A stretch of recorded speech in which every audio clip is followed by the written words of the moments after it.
You probably have a lens in your bag that you secretly know is not that good. Maybe it has a famous badge. Maybe people defended it online. Maybe you bought it because the price looked right, but some lenses are not underrated, they are not full of character, they are just bad. You are watching Alt Buzz Lenses. Subscribe for honest lens stories, forgotten glass, and the camera gear photographers still argue about, because today we are counting down 10 camera lenses that earned their bad reputation. And number 1 is still defended by photographers who refuse to admit the truth. Let's start at the bottom.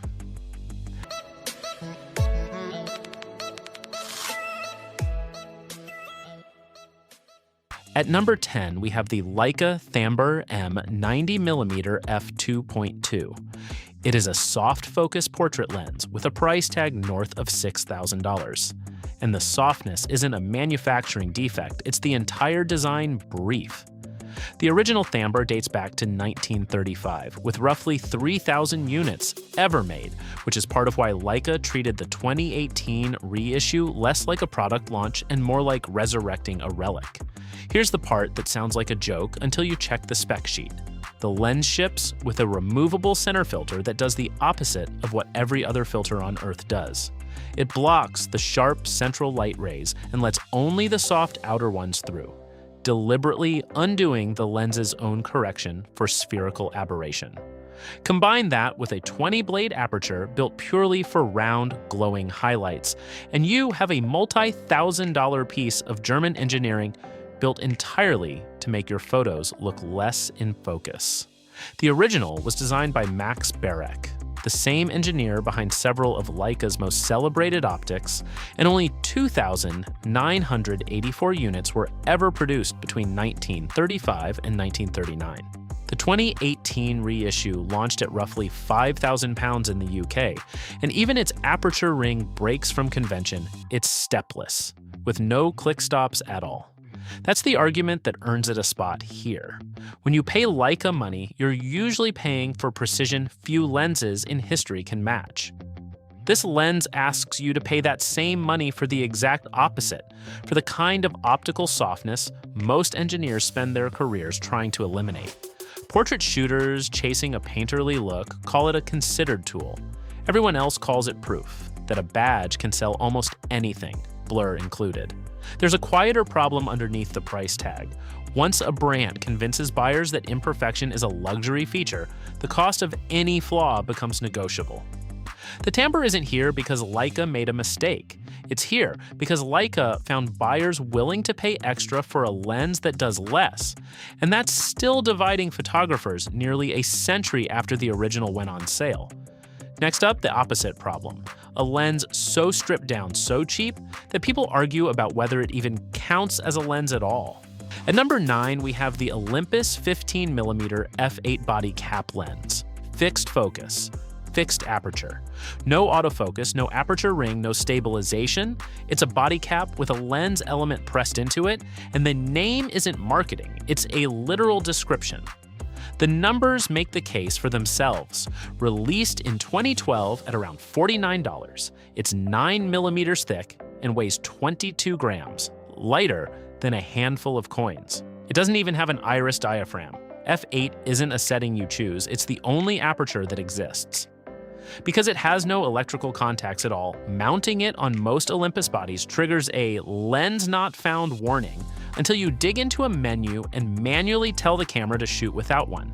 Focus is handled by a tiny lever with exactly 4 marked positions, one of which doubles as the lens cap. Olympus announced it at Photokina 2012 alongside the Pen EPL5 and EPM2, and later expanded the same body cap concept into a 9mm f8 fisheye sibling. There's no filter ring anywhere on the lens either, so anyone wanting to use a filter has to improvise. There's officially nowhere to put one. People love it anyway. Street shooters carry it because it's weightless and unserious.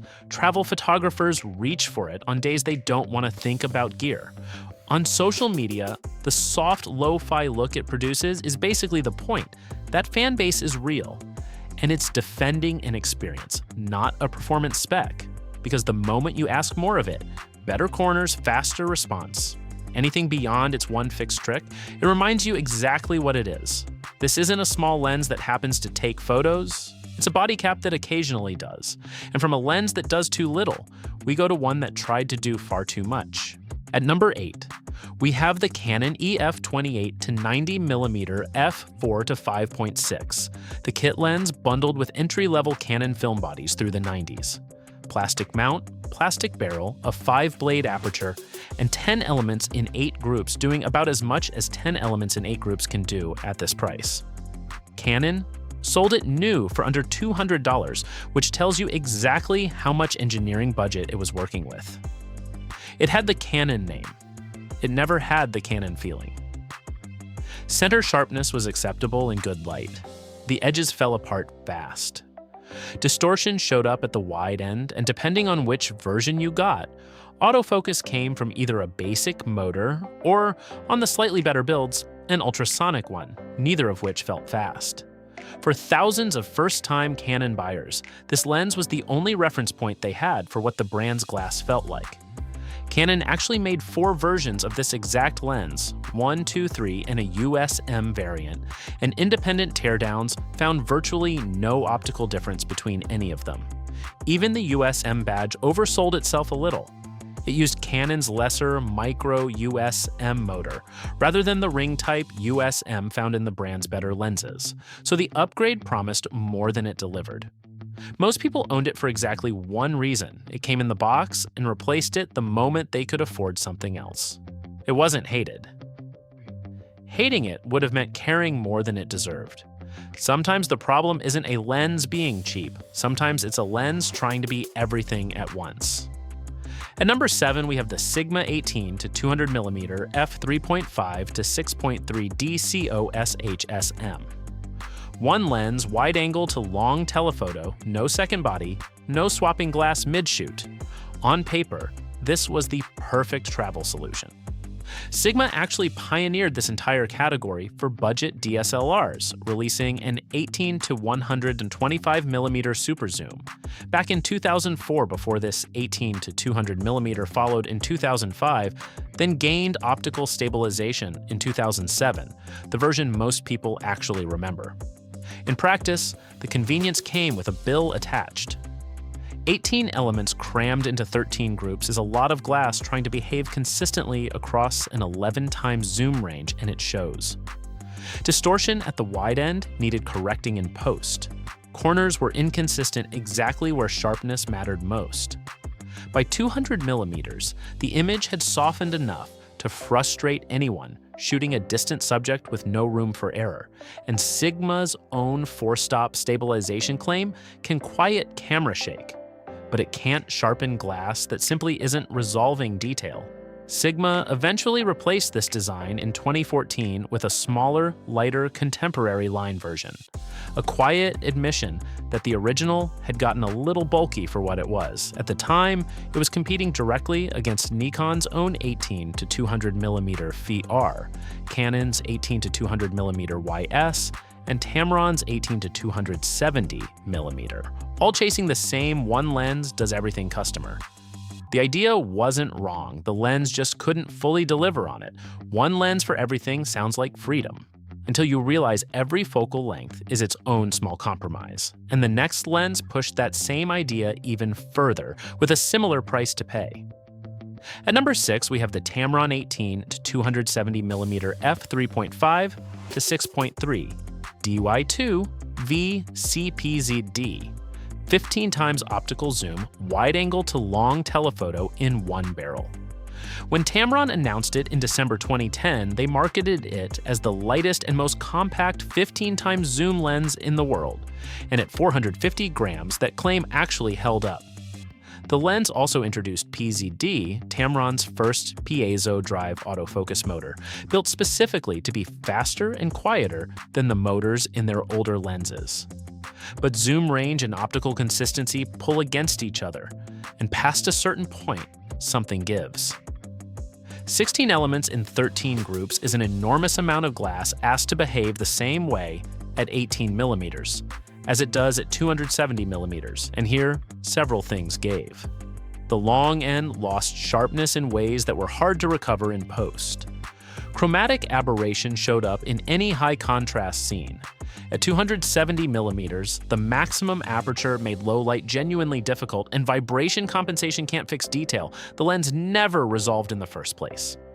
Tamron eventually replaced it with the 16 to 300mm D II VC PZD macro, pushing the zoom ratio even further to nearly 19 times, proof the appetite for one lens convenience never actually went away.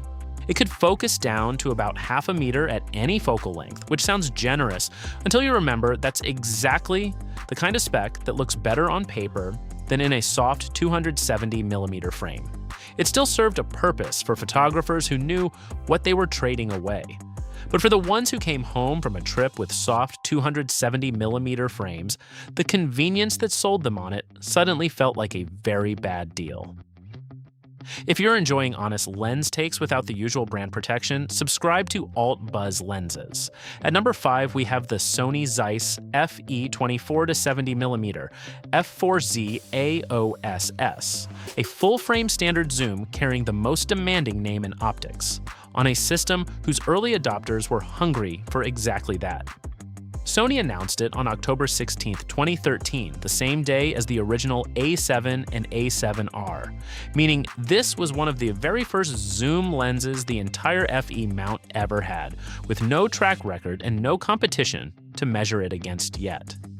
The Zeiss badge implies contrast, resolution, and a rendering quality that's supposed to separate it from everything else on the shelf. To hit a compact size for a brand new mirrorless system, Sony packed 12 elements into 10 groups, 5 of them aspherical, a lot of aggressive optical correction stuffed into a fairly small barrel. What buyers got: soft corners at the wide end, long end results that lacked the bite the name implied, and a value proposition that got harder to defend once cheaper third-party lenses closed the gap. Then Sony's own G Master lenses arrived and made the comparison even less flattering. It also shipped with no zoom lock at all, despite being marketed heavily on its travel-friendly size, meaning the barrel could creep open in a bag with nothing physically holding it shut. The lens telescopes outward as you zoom from 24 to 70mm, rather than staying a fixed length, which kept the retracted size compact but added one more moving part to a lens already being judged hard on build feel. The lens isn't unusable in good light. At moderate focal lengths, it's perfectly fine. But fine isn't what a Zeiss badge and a price tag north of $1,000 is supposed to mean. A lens doesn't need to be catastrophic to disappoint. It just needs to promise more than it delivers. Premium disappointment is one kind of frustration. Beginner disappointment is something else, because the photographer always blames themselves first. At number 4, we have the Nikon 70 to 300mm f4 to 5.6G, the affordable first telephoto for a generation of beginners chasing 300mm of reach on a budget. Here's the detail that catches a lot of people off guard. This lens has no autofocus motor built into it at all. It relies entirely on a motor inside the camera body to drive focus, which means it simply will not autofocus on any Nikon body that doesn't have one, including a large slice of Nikon's own beginner DSLR lineup. The cheapest full-frame telephoto Nikon makes was, for plenty of buyers, also the one that silently didn't work, as advertised on the camera they already owned. For the people whose bodies it did work on, the long end was still the problem. At 300mm, sharpness dropped and almost nobody diagnosed it correctly. Was it shaky hands, bad focus, too slow a shutter? Those questions came first because when you're new to telephoto, the lens is the last thing you suspect. And with no image stabilization built in at all, shaky hands were a genuinely reasonable guess. Weeks of blaming their own hands, that's the specific damage this lens did. Not a dramatic failure, just a quiet underperformance that made the learning curve feel steeper than it needed to be and put more than a few beginners off telephoto entirely. Then there are lenses that look like genuine upgrades on paper and became cautionary tales in practice. At number 3, we have the Canon EF-S 17 to 85mm f4 to 5.6 IS USM. Canon announced it in August 2004 alongside the EOS 20D, and it was the brand's first EF-S lens to combine image stabilization with a USM autofocus motor, genuinely new technology, positioned as the obvious upgrade from the basic 18 to 55mm kit lens. On paper, this looked like a serious step up. It performed just well enough that nobody returned it, and not well enough that anyone forgot what they paid. Barrel distortion at 17mm was visible without correction. Corner sharpness dropped off noticeably away from center. Chromatic aberration showed up reliably on high contrast edges. None of that was a deal breaker alone. Together, it built a reputation that stuck. What actually cemented that reputation, though, was a mechanical failure infamous enough to earn its own shorthand on camera forums: an internal electrical ribbon connector that wears out over time and throws an error 01 message, often without warning, often right outside the warranty window. This lens had the spec sheet of a serious everyday lens. It just never delivered the results or the reliability to match. But no Canon lens shows up more in beginner forums and gear reviews than the one coming next. At number 2, we have the Canon EF-75 to 300mm f4 to 5.6 Mark III, cheap, light. 300mm printed right on the barrel, and for a beginner standing in a camera shop, exactly what a first telephoto was supposed to look like. It replaced an earlier 75 to 300mm from 1995, kept the same 13-element, 9-group optical design, and swapped in a basic motor instead of Canon's faster, ultrasonic system to keep the price down. It could still focus close enough at 300mm to fill the frame with something the size of a dollar bill, which sounds impressive until you actually see what that close-up looks like. The long end was consistently soft. Chromatic aberration showed up across the range, worst, exactly where the subjects were most demanding. Autofocus hesitated on anything that wasn't perfectly still. And because most buyers had no reference point for what telephoto was supposed to feel like, they didn't blame the lens, they blamed themselves, went back to shooting wide, and some of them never came back to telephoto at all. That's the real damage. Not optical catastrophe, a bad first impression of an entire genre of photography, handed to thousands of people who had no way of knowing it wasn't their fault. And here's the strange postscript. Canon never actually retired this focal range. Decades later, there's still a 75 to 300mm zoom in their current lineup, now built for the RF mount. And at number 1 is a lens whose reputation is older than most of the photographers still arguing about it.